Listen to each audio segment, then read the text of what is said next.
അനന്തകൃഷ്ണന്റെ തട്ടിപ്പ് വഴികൾ ആരെയും ഞെട്ടിക്കുന്നതാണ്. മോഹന വാഗ്ദാനങ്ങളിൽ വീണ തട്ടിപ്പിനിരയായവരിൽ ബഹുഭൂരിപക്ഷവും സാധാരണക്കാരാണ്. സംസ്ഥാന വ്യാപകമായി അനന്തു തട്ടിയെടുത്ത കോടികളുടെ കണക്കും പരാതികളുടെ എണ്ണവും ദിനംപ്രതി കൂടുകയാണ്.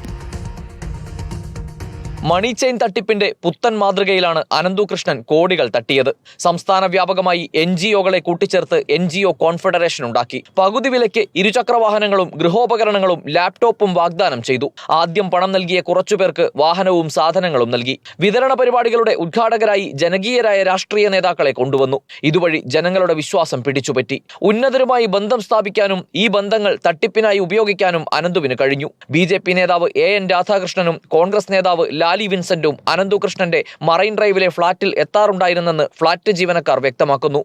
ഇരുചക്രവാഹനങ്ങൾക്ക് പുറമെ ഗൃഹോപകരണങ്ങൾക്കും ലാപ്ടോപ്പിനും പണം നൽകിയവരും തട്ടിപ്പിനിരയായി. സീഡ് സൊസൈറ്റികൾ രൂപീകരിച്ച് ഇതുവഴിയായിരുന്നു ഇരകളെ കണ്ടെത്തിയത്.